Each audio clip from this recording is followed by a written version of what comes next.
The Killers are back with the first single from their next album. Now, don't get too excited just yet. I'll explain why and give you my review of Land of the Free coming up next on Track by Track.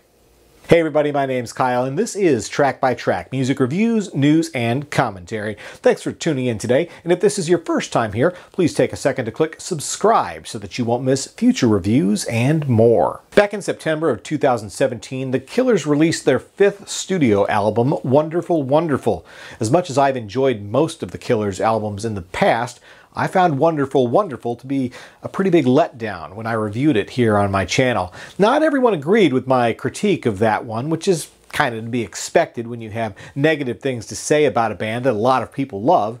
And hey, generally speaking, I love them too, which is why I wasn't about to give up on them just because they put out a, shall we say, less than great album. So along those lines, I was actually excited to hear that Brandon Flowers went on Beats One Radio today to debut a new Killers song and offer an update on the next album. Unfortunately, it sounds like we've got a while to wait on Album 6. Flowers did confirm that Album 6 is in the works, but that it would likely be next year before it was completed. So that tempered my excitement just a bit. And with an album possibly more than a year away, it's hard to actually call anything released right now a, first single. Seems kind of odd when the full album is so far from complete.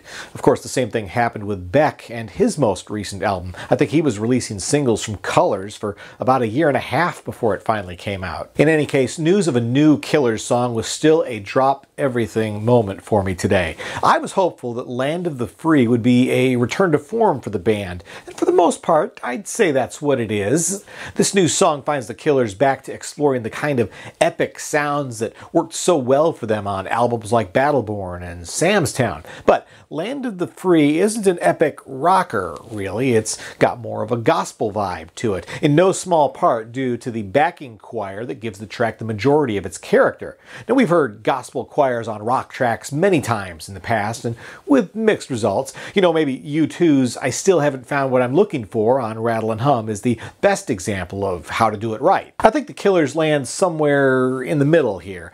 The choir definitely adds a lot to this track, ultimately owning the title of the song and the chorus. I just wish they were used a bit more extensively. It would have been nice if they'd been given a bridge on the song to really cut loose and get the congregation on their feet. All that being said, this is undeniably a message song, so the band's choice to bring in a choir to back them up was a good call. But let's talk about the message. I don't consider the Killers to be a particularly political band from a lyrical perspective. Now, yes, they've done some politically themed songs in the past, and they're occasionally active with social causes, but I do think that they tend to tread pretty lightly when it comes to polarizing subjects.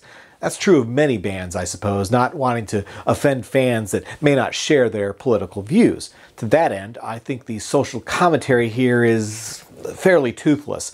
Land of the Free addresses immigration, discrimination, incarceration, gun control, border walls, and the American dream, all in just over 4 minutes.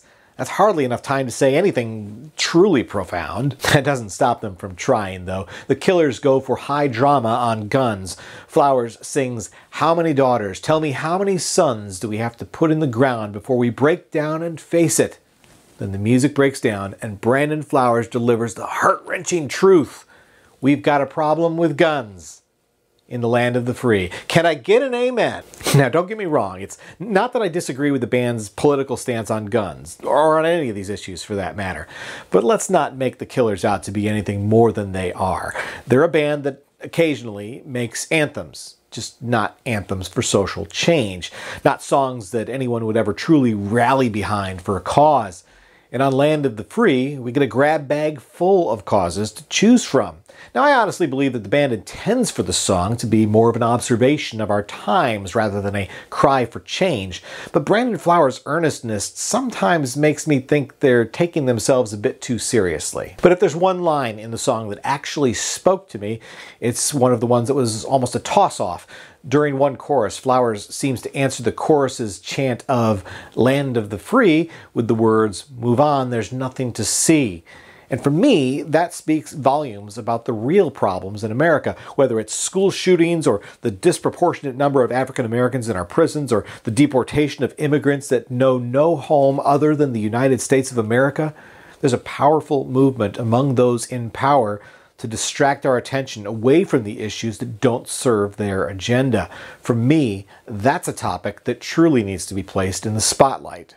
I'm not necessarily sure, though, that the Killers are the band to do it. In the end, I think Land of the Free is a decent track for what it is, and that's bubblegum activism dressed up in its Sunday best. I don't think it's the kind of song that Killers fans have been clamoring for, nor does it feel like a lead-off single. It's more of a deep album track to me. But there's no denying it's a song of and for our times, so I can see why the band wanted to get it out there. And to be fair, I do like it more than most of the songs on Wonderful Wonderful, so I feel like it's a step in a positive direction. Still, the Killers are really towing the line of self-importance here and thankfully stopped short of self-parody. So for that, I'm giving Land of the Free an X rating of 6 out of 10. It'll make a solid album track on album number 6, whenever that happens, but I'm hoping that we'll hear more exciting singles before then. Once again, my name's Kyle, and this has been Track by Track. If you like this video, be sure to give it a thumbs up, plus check out some of these other videos below that I think you might also enjoy. And of course, be sure to subscribe, because true music fans always want new releases the day they come out. Thanks for watching, and I'll see you next time.